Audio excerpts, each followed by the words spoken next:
যে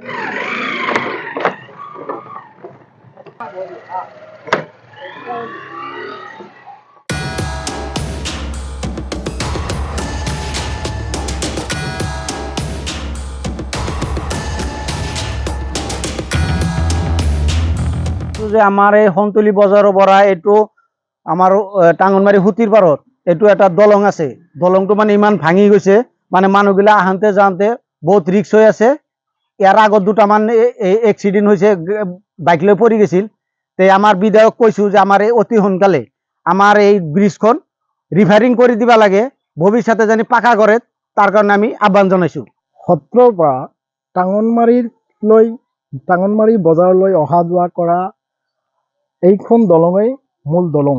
এইখন দলঙেৰে 30-40খনকৈ গাঁৱৰ মানুহে নিতৌ সদায় এইখন দলঙেৰে যাতায়াত কৰি আছে। আৰু এইখন দলংখন কিছুদিন আগতে নিৰ্মাণ কৰিছিল যদিও অতি নিম্নমানৰ কাম হৈছিল। গতিকে মই বিভাগীয় কৰ্তৃপক্ষক মই কাতৰ অনুৰোধ জনাম যাতে এই দলংখন অতি সোনকালে আকৌ নিৰ্মাণ কৰি দিয়ে। মই তাৰ বাবে কাতৰ বিভাগীয় কৰ্তৃপক্ষক কাতৰ অনুৰোধ জনাইছোঁ।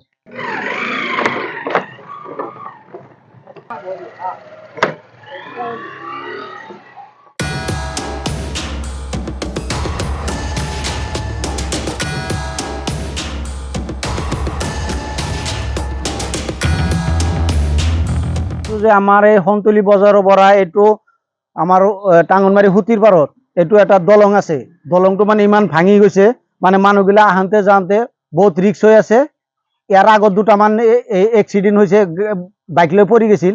তে আমাৰ বিধায়ক কৈছোঁ যে আমাৰ এই অতি সোনকালে আমাৰ এই ব্ৰিজখন ৰিফাৰিং কৰি দিব লাগে, ভৱিষ্যতে যেন পাকা কৰে, তাৰ কাৰণে আমি আহ্বান জনাইছোঁ। সত্ৰৰ পৰা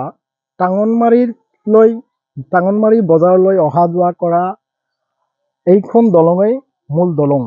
এইখন দলঙেৰে 30-40খনকৈ গাঁৱৰ মানুহে নিতৌ সদায় এইখন দলঙেৰে যাতায়াত কৰি আছে। আৰু এইখন দলংখন কিছুদিন আগতে নিৰ্মাণ কৰিছিল যদিও অতি নিম্নমানৰ কাম হৈছিল। গতিকে মই বিভাগীয় কৰ্তৃপক্ষক মই কাতৰ অনুৰোধ জনাম যাতে এই দলংখন অতি সোনকালে আকৌ নিৰ্মাণ কৰি দিয়ে। মই তাৰ বাবে কাতৰ বিভাগীয় কৰ্তৃপক্ষক কাতৰ অনুৰোধ জনাইছোঁ।